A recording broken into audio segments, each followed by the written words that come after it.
Hello, this is Stephen and Ted with our recommendation for the design of the tube and shell heat exchanger used for the MSU Computer Center cooling problem for ME416.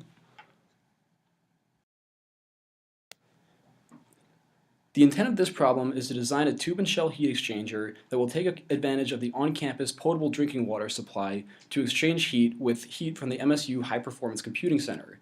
The computers generate 1 megawatt of thermal energy per day, and the current water flow rate is 1 million gallons of water per day of water coming out of the reservoir at 57 degrees Fahrenheit. There can't be more than a 3-degree increase in water temperature, and the heat exchanger must fit within a 20-foot space. It will be connected to the potable water supply with a 14-inch inside diameter supply pipe, and propylene glycol will come out of the computer center at 90 to 100 degrees.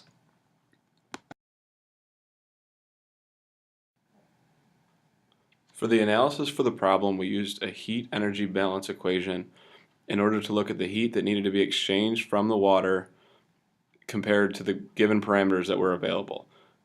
As we did the equation, we realized that with the given flow rate of the water at 1 million gallons per day, the temperature would change 9 degrees. In order to fix this, the required flow rate of the water needs to be increased to 3.2 million gallons of water per day.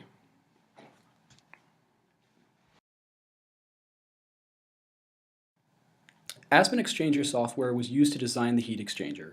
We constrained the inlet and outlet temperature of both fluids using a 20-degree arbitrary temperature drop for the propylene glycol. The heat exchange rate was given, and from these properties, the flow rates were fixed. Aspen found a negligible pressure drop, and the only other constraint we used was a 14-inch water inlet.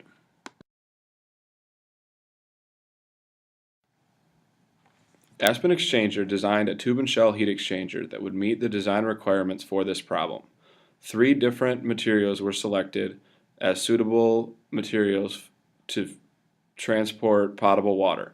Carbon steel, stainless steel, and copper were all ran to look at the various costs of the different materials. Stainless steel was ultimately is the recommended material for this heat exchanger based on its moderate cost, long service life.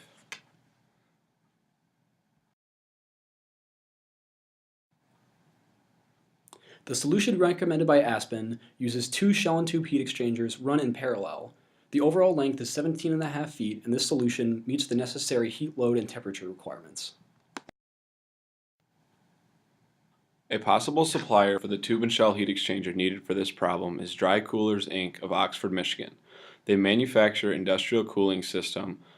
They also design and sell tube and shell heat exchangers that operate within the range of -20 degrees Fahrenheit to 500 degrees Fahrenheit. The location to MSU will also reduce the shipping costs, which will lower the total cost of the system. The contact information can be seen on the slide. The end.